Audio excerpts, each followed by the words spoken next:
வணக்கம் நண்பர்களே, welcome to channel cocktail furious. இப்போ நம்ம பார்க்க போற வீடியோ ஐபிஎல் 2024 மேட்ச் 38 ரிவ்யூ தான். Yes, Rajasthan Royals vs Mumbai Indians at Jaipur நடந்து முடிஞ்சிருச்சு. அண்ட் ராஜஸ்தான் ராயல்ஸ் 9 விக்கெட்ஸ் வித்தியாசத்தில் வின் பண்ணி அண்ட் கெத்து காமிச்சிட்டாங்க தான் சொல்ல முடியும். ஸோ ஆல்ரெடி அவங்க டாப் ஆஃப் த டேபிள்ல தான் இருந்தாங்க, 12 பாயிண்ட்ஸ். இந்த மேட்ச் வின் பண்ணி 14 பாயிண்ட்ஸ் வேற லெவலில் விளையாடிட்டு இருக்காங்க இந்த சீசன்ல. அதை மட்டும் கண்டிப்பாக சொல்லியே ஆகணும்.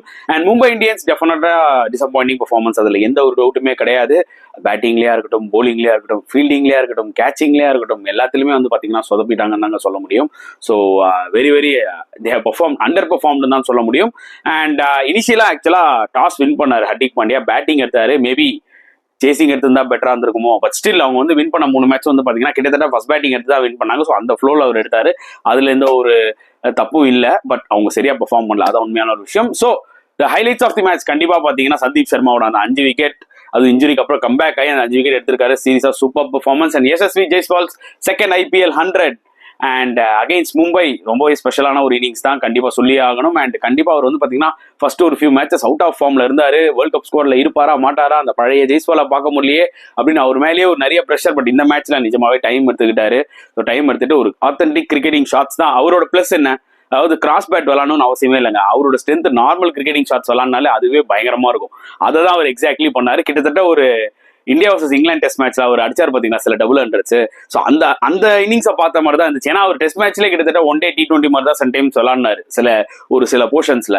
ஸோ அந்த மாதிரி தான் எனக்கு தோணுச்சு. நீட் இன்னிங்ஸ், எஸ் அவருக்கு ஒரு லைஃப் இருந்தது. பட் அந்த டைம்ல அதுக்குள்ளேயே அவர் வந்து பாத்தீங்கன்னா லைக் 70 odd runs அடிச்சிட்டாரு, அது வேற விஷயம். But very happy for him. ஏன்னா such a dangerous player in top young player. So coming in to form வந்து பார்க்கும்போது நிஜமாக சந்தோஷமா இருந்தது. அண்ட் ஓவரால் மேட்ச் ரிவ்யூ நம்ம எடுத்துக்கிட்டோம்னு பார்த்தீங்கன்னா நான் சொன்ன மாதிரி Hardik Pandya first batting toss win பண்ணி எடுத்தாரு. பட் 179 for 9 தான் அடிச்சாங்க மும்பை இந்தியன்ஸ். அது வந்து பார்த்தீங்கன்னா இப்போ இருக்கிற கிரிக்கெட்ல, அது இப்போ இருக்கிற IPL இந்த சீசன்ல வந்து பார்த்தீங்கன்னா not a great score. It's kind of very par score தான். ஏன்னா 200 அடிச்சாலே திருப்பி ரிட்டர்ன்ல அடிச்சிடுறாங்க, இல்லைன்னா எங்கெங்கயோ போகுது ஸ்கோர், உங்களுக்கு நல்லா தெரியும். ஸோ 179 கிட்டத்தட்ட இப்போ வந்து பார்த்தீங்கன்னா ஒரு 159 மாதிரி ஆயிடுச்சு, to be very honest. And இனிஷியலா not a great start from மும்பைங்க. So Trent Boult as usual வந்தோடனே வந்து பார்த்தீங்கன்னா ரோஹித் சர்மாவை கலக்கிட்டாரு. அதுக்கப்புறம் அடுத்த ஓவரில் வந்து சந்தீப் சர்மா நியூ பால்லையும் சூப்பராக போட்டு இஷான் கிஷன் அவுட் ஆகிட்டாரு. அட் த சேம் டைம் ஒரு ஸ்டேஜுக்கு அப்புறம் சூரியகுமார் யாதவும் அவுட் ஆகிட்டாரு. 21 for 3. லிட்டரலி எம்ஐ வந்து பார்த்தீங்கன்னா ஸ்ட்ரகிளிங். நான் என்ன நினைச்சேன்னா ஆஹா crumble ஆயிடுவாங்களான்னு.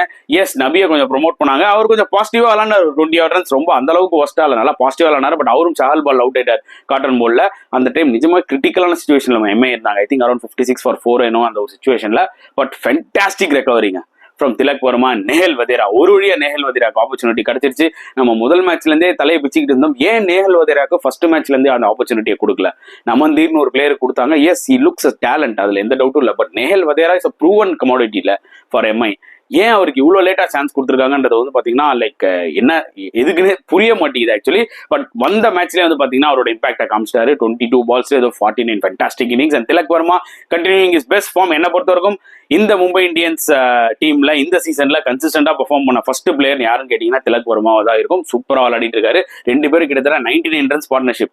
Such a crucial time. 16 ஓவர்ல 150. அப்பதான் நேஹல் வதேரா அவுட் ஆனாரு. நான் என்ன நினைச்சேன்னா 11 over 150, லாஸ்ட் 4 ஓவர். பின்னாடி வந்து பாத்தீங்கன்னா Hardik Pandya, Tim David plus set ஆகி திலக் வர்மா விளையாடிட்டு இருக்காரு. 200 run தட்டுவாங்க அப்படின்ற மாதிரி பார்த்தா சரியான comeback from Rajasthan Royal bowlers, especially Sandeep Sharma. New பால்ல 2 விக்கெட் எடுத்தாரு. அப்புறம் ஓல்டு பால்ல லாஸ்ட் ஓவர் வந்து 3 விக்கெட் எடுத்தாரு. ஸோ நிஜமாவே அவிஷ்கானும் பாத்தீங்கன்னா ஃபர்ஸ்ட் 3 ஓவர் சம்மட்டி வாங்கினாரு. பட் லாஸ்ட் ஓவர் பியூட்டிஃபுல்லா போட்டார். 2 வைடு போட்டாலும் கூட்டி கழிச்சு பாத்தீங்கன்னா 7 run நோதான் கொடுத்தாரு. சரியான comeback actually. Last 4 overs just 28 runs நோதான் கொடுத்துருக்காங்கன்னா பாத்துக்கோங்க. ஸோ அதுவே ஒரு மிகப்பெரிய ஜோல்ட் ஆயிடுச்சுங்க எம்ஐக்கு. நான் 179 for 9 போது எனக்கு பர்சனலா என்ன தோணுச்சுன்னா ஐ டோன்ட் திங்க் ஸோ இந்த மும்பை இந்த மேட்சை வின் பண்ண போறாங்கன்னு சொல்லிட்டு. ஏன்னா பும்ராவை நம்பி தான் இருக்காங்க. பும்ரா விக்கெட் விடாம விளையாடிட்டாங்கன்னா கண்டிப்பா RR வின் பண்றாங்கன்னு எனக்கு ஒரு நம்பிக்கை இருந்துச்சு. பட் அன்பார்ச்சுனேட்லி பும்ராவே அடி வாங்கிட்டாரு. ஃபர்ஸ்ட் 2 overs ஓரளவுக்கு டீசெண்டா போட்டாரு. But Hardik Pandya as a கேப்டனா ஒன்ஸ் அகைன் எனக்கு வந்து பாத்தீங்கன்னா ரொம்பவே டிசப்பாயிண்டிங்கா இருக்குங்க. ஏன்னா ஃபர்ஸ்ட் ஓவர் அவர் கொண்டு வந்தாரு, okay 10 run understandable, new ball அதெல்லாம் பரவாயில்ல. பட் 2 பேட்ஸ்மேன் செட் ஆகி விளையாடிட்டு இருக்காங்க. ஒரு பக்கம் பட்லர் வந்து 34 runs அடிச்சுட்டு அவுட் ஆயிட்டாரு. இன்னொரு பக்கம் வந்து பாத்தீங்கன்னா ஜெய்ஸ்வாலும் சாம்சனும் செம்மையா விளையாடிட்டு இருக்காங்க. 2 பேரும் ஒரு பார்ட்னர்ஷிப் போயிட்டு இருக்கு. ஸோ நீங்க இனிஷியலா பிரேக் பண்ணி ஆகணும்ல அந்த பார்ட்னர்ஷிப்பை. கண்டிப்பா தேர்ட் ஓவர் நீங்க எடுத்துட்டு வரணும் ஜஸ்பிரீத் பும்ராவை. ஆர் கோச்சே அந்த டைம்ல ஒரு ஓவர் தான் போட்டிருந்தாரு பவர் பிளேல, அவரை கொண்டு வந்திருக்கணும். ஆனா டார்கெட் பாத்தீங்கன்னா கிட்டத்தட்ட ஒரு 56 ரன்ஸ் டு வின்னோ என்னோ இருக்கும் போது அப்போ போய் பும்ராவை எடுத்துட்டு வர்றாரு. அதுக்கப்புறம் 40 ரன்னோ 35 ரன்னோ இருக்கும் போது கோச்சியோட செகண்ட் ஓவர் எடுத்துட்டு வர்றாரு. நிஜமா அது வந்து பாத்தீங்கன்னா பேட் கேப்டன்ஷிப் தான், டு பி வெரி ஆனஸ்ட். ஏன்னா அந்த டைம்ல வந்து பும்ரா 65 ரன் 70 ரன் இருக்கும் போது அட்லீஸ்ட் பும்ராவை எடுத்து வந்திருந்தா அந்த டைம்ல ஒரு பிரேக் த்ரூ தேவை. ஆனா ஹர்திக் பாண்டியா வந்து போட்டாரு. எஸ், ஒரு கேட்ச் மிஸ்டு, பட் ஸ்டில் அந்த ஓவர்ல 10 ரன்னுக்கு மேல போச்சு. அவர் ஒரு 6 ஒன்று விட்டாரு. சரி, அடுத்த ஓவராது பும்ரா கொடுப்பாருன்னு பார்த்தா அந்த டைம்ல சாவ்லா கொண்டு வந்தாரு. சாவ்லா 3 ஓவர்ஸ் ஃபென்டாஸ்டிக்கா போட்டுருந்தாரு. பட் 4th ஓவர் அவரையும் கொஞ்சம் அடிச்சிட்டாங்க. 12 runs 7 over. So momentum already வந்துருச்சு ஆர்ஆருக்கு. ஸோ எதுக்காக அவங்க வந்து பும்ராவே அடிக்கணும்? அன்பார்ச்சுனேட்லி பும்ரா வரும்போது பாத்தீங்கன்னா 2 பேரும் நல்லா செட் ஆயிருந்தாங்க. அதுல நோ பால் வேற போட்டாரு, ஃப்ரீ ஹிட்ல தூக்கி 6 விட்டாரு ஒன்னு ஜெய்ஸ்வால்.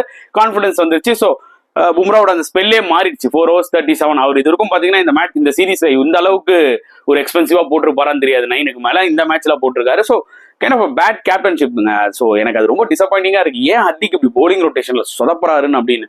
ஏன்னா கேம் கையை விட்டு போயிட்டு இருக்கு. உங்களோட பெஸ்ட் 2 bowler நீங்க போட விடாம உட்காந்துட்டு நார்மல் பவுலர்ஸ் போட்டுக்கிட்டு இருந்தா அவரே போட்டுக்கிட்டு இருந்தா என்னங்க அர்த்தம்? நிஜமாவே அது ஒரு டிசப்பாயிண்டிங் திங் ஃப்ரம் ஹர்திக். அது வந்து பாத்தீங்கன்னா இந்த சீசன்ல நிறைய பண்ணிட்டாரு. ஃபர்ஸ்ட் 3 matchesல ஆக்சுவலா ஹி ஹஸ் டன் பர்டிகுலரா அந்த 2 matchல அவர் பிளண்டர் பண்ணாரு. அவரோட கேப்டன்ஷிப்ல போலிங் சேஞ்சஸ் பும்ரா கொடுக்கல, நியூ பால் ஒரு மேட்ச்ல, இன்னொரு மேட்ச்ல ஒரு ஓவர் போட்டு கட் பண்ணிட்டாரு. ஸோ நிறைய விஷயங்கள் தவறு செஞ்சாரு. அதுல இருந்து அப்புறமா கொஞ்சம் ரெக்கவர் ஆன மாதிரி இருந்தது. திருப்பியும் அந்த தவறு செய்யறாருன்றதான் உண்மையான ஒரு விஷயம்.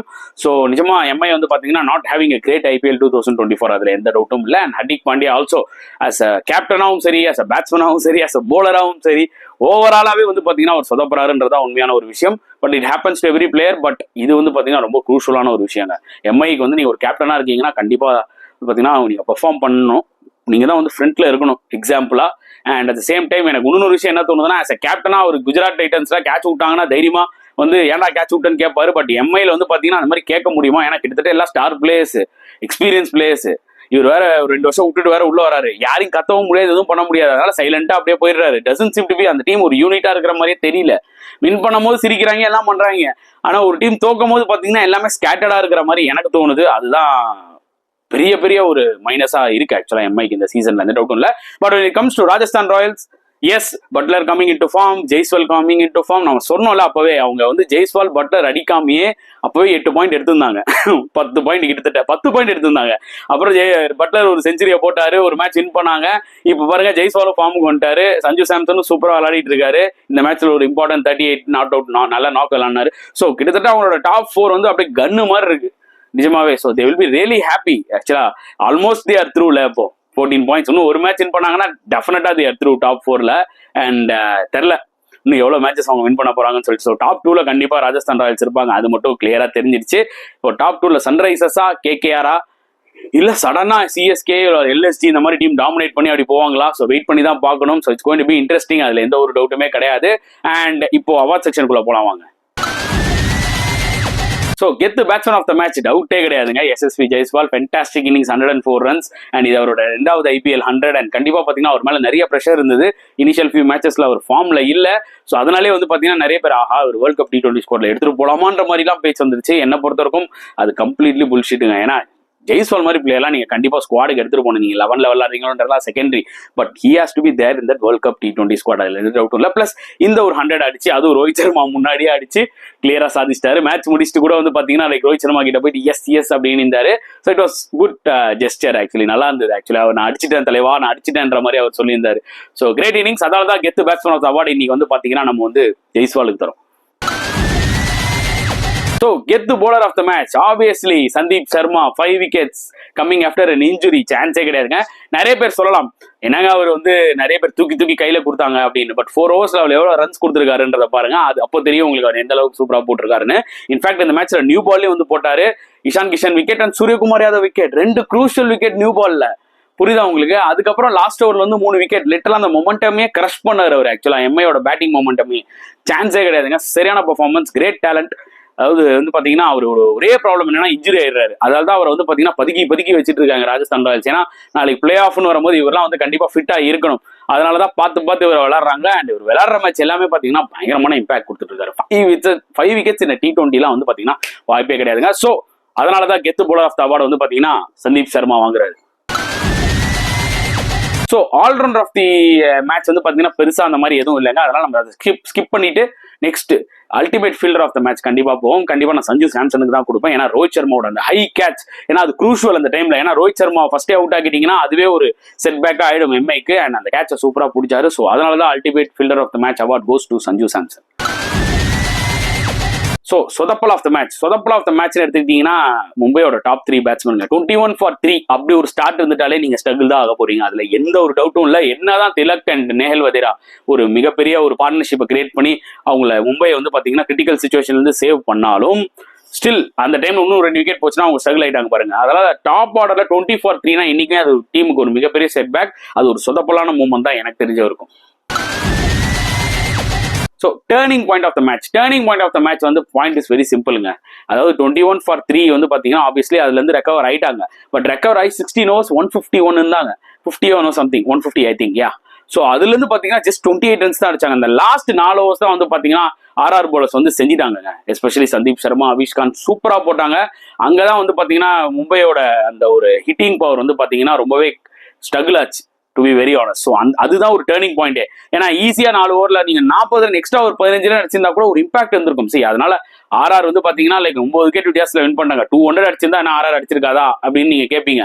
பட் ஸ்டில் சைக்கலாஜிக்கலா ஒரு 200 210 போது பாத்தீங்கன்னா அது டிஃபரெண்டான சினாரியோல அவ்வளவு கூட வேணாம். லாஸ்ட் 4 ஓவர் 50 ரன் அடிக்கிற திறமை எம்ஐக்கு இருக்குல்ல. ஏன்னா அவங்ககிட்ட அந்த மாதிரி பேட்டிங் இருக்கு லோவர் ஆர்டர்ல.